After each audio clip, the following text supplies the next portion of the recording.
Good morning, guys. It's Jamie again out at the farm. Today we're going to talk a little bit about rising cost of everything. I know all of us as small farmers and even large farmers as well, we're really worried about the cost of everything going up, but we can do a few things to help offset those costs or try to manage those costs the best we can here on the farm. Today I think we're going to talk about feed costs. We can't really control how much they charge us for the feed,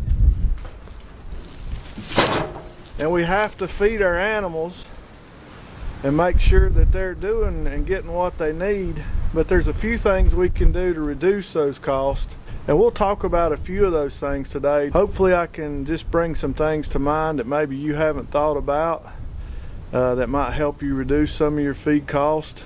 And I'm going to start implementing some of those practices here on my farm to try to keep that cost down as much as we can. Can y'all see this weather? Yesterday all week it's been 70. Today it's down in the 20s, I think, calling for 18 tonight. And I don't know if you can see it on the camera or not, but it's snowing. What a day to talk about feed costs, because they're going to be eating more to stay warm.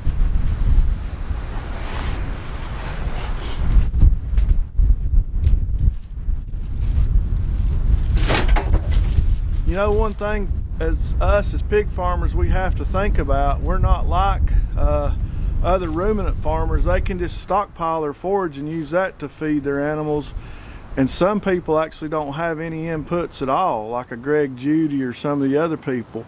But as pig farmers, they're monogastric. They're not ruminants like cows or sheep or goats, so they have to have feed, and we have to provide it for them. They can't live on grass alone like ruminants do.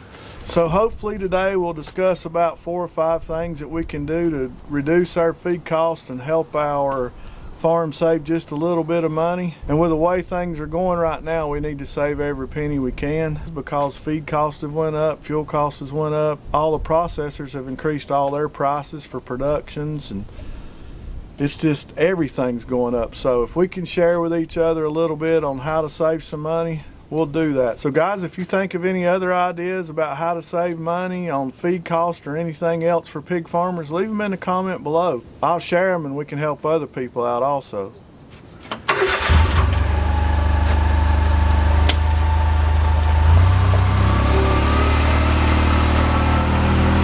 So we're here now at feeding the feeder pigs, the group of pigs that we have getting ready to go out to market. And one of the ways that we can save money on our feed is by our equipment. If you notice on the ground here just a little bit, you can see that the feed is spilling out of the feeder and off onto the ground, and that's a waste. I've actually got a couple of doors that have been broken off by the pigs, and that allows the food to kind of get wet and clumped up and causes a little bit of wastage there.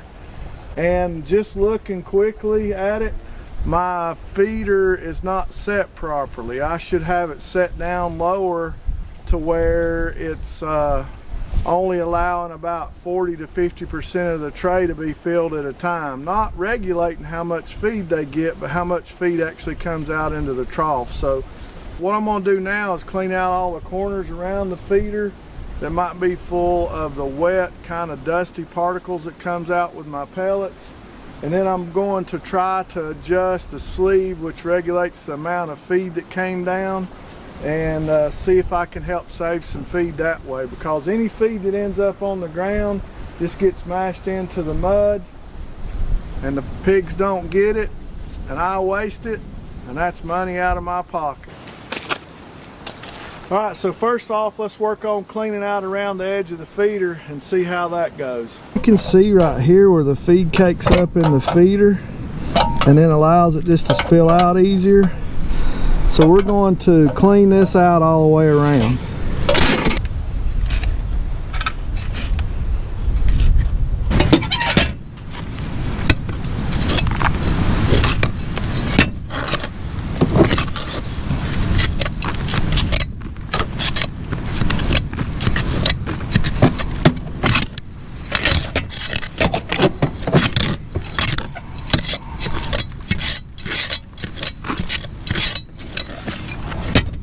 So now that we got this out, it'll allow the lip here to catch the feed and not as much be wasted.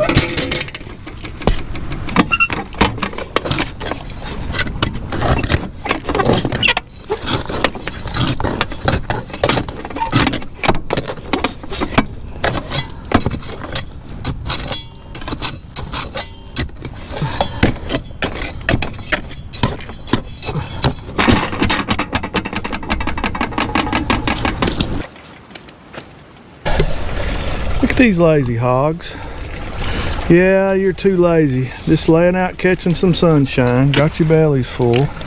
I'm here doing all the work. Try to help y'all out. Y'all could get up and help some. Y'all could get up and just help a little bit.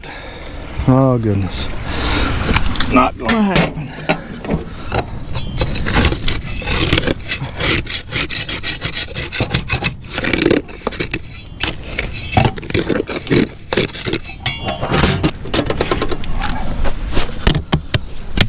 Alright, so I've took my yard rake. I didn't disturb their slumber, hopefully. And I've cleaned that all the way around. That will make my feeder work better and not spill out as much feed and waste it. So that's kind of the first way we can save, is just to keep our equipment in good working order. So check your equipment and work on wastage.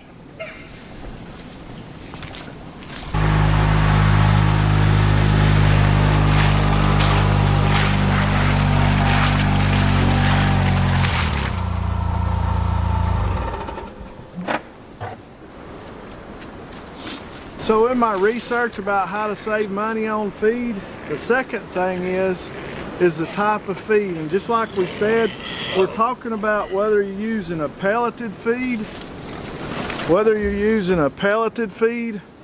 or are you just using a ground flour-like mix. Now, from everything I've read, the flour-like mix actually ends up costing you more in the long run, because there's a ton more wastage of it. And right now, with the prices as high as they are, remember, we're trying to conserve money on that feed. Let me get them a bucket, calm them down, we'll come back and talk some more.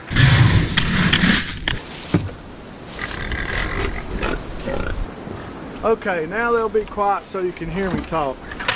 Back to what we was talking about. Feed pellets, having your grain put into a pellet form actually not only reduces waste, but it also increases the utilization of the feed in the pig. So some of the studies I've read said that it could increase the utilization of the food by the pigs as much as 1 to 2%, which doesn't sound like a lot, but over the course of one pig's life, or in my case, I've got 30 feeders out there now, 1 to 2% increase in that over the production of 30 feeder pigs is a savings. And for me as a small farmer, that's a savings that I need to capture. Not only will using these pellets help increase the amount that the pig can utilize, which will means that it'll get to market weight quicker, but you and I both know that that powder has a lot of loss. So the less that we can end up stomped into the mud for us as a farmer, especially us in those niche markets with the heritage breed pigs, I think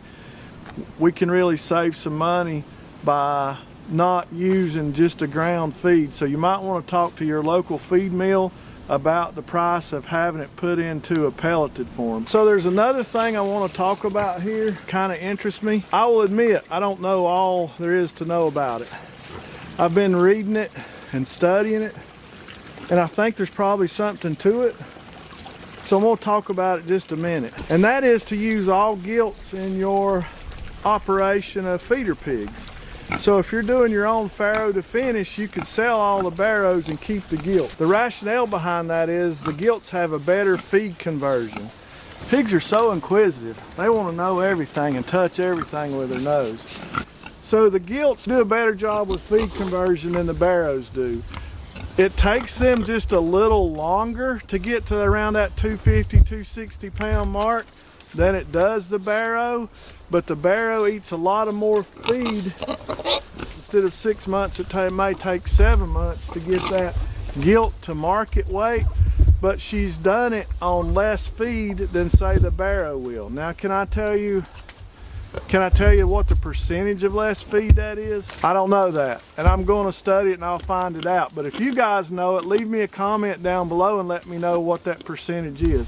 But it's just an interesting fact. It could be something that could save us money by picking out all the gilts in our farrow to finish groups and growing out all the gilts and selling the barrows to someone else to grow, especially if it's going to save us money. Also, the gilts have a less lean or have more lean and less fat than the barrows, so we're actually getting more hanging weight. Now, I had to set my camera outside the fence so I could take time enough to talk to you and get in what I wanted. They wouldn't leave the camera alone. All right, so what I was saying is market weight has a big deal to do with feed cost and feed savings as well. And the feed curve, we know from 0 to 260 pounds, it's an average of 3 pounds a day, makes 1 pound of lean hog or 1 pound of hog. So after that 260 pound mark there, 250, 260, we start to get more fat covering, all right? We start to get a bigger fat covering on our hogs and less lean production. And from 250, 260 to 300 pounds, we now jump to 5-to-1 ratio on feed conversion. So it takes 5 pounds of feed to convert to 1 pound of hog. And that hog now is going to be larger portion of fat and less lean. We're gaining mostly lean up until that 260 pound mark. But now, up until that 300 pound mark, we're starting to gain more fat, more back fat, and our feed conversion has almost doubled. It was 3-to-1 to that 260, and now it's 5-to-1 when we get above that 260, right, to 300 pounds. So my thought is, there's two things. It'll save us money on feed if we process at that 260, and if we're gaining more fat and less protein product, less lean meat, then we're paying more prices. We're paying a higher price for that hog hanging weight at processing, and we're actually getting less resellable meat. So processing at that market weight, 250, 260, I think saves us small farmers money in two ways. It saves us on that feed conversion because it increases, and it saves us on the fact that we're getting more fat at our hanging weights than we are lean product to sell. Just a thought.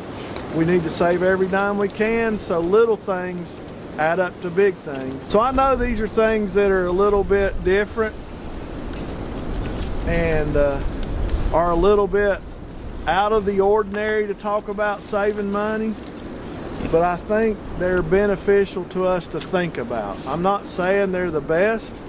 I'm not saying that they're exactly right, but I think we should think about them. What do you guys think? Leave me a comment below what you think about these suggestions. Do you think it would help? Do you think it would hurt? Do you think I'm crazy and don't know what I'm talking about? So hang on, I've got one more thing that's going to be the most tangible. We can see the most monetary gain from it, and it's easy for you to do, and I guarantee you this will save you money. There's no doubts, guaranteed.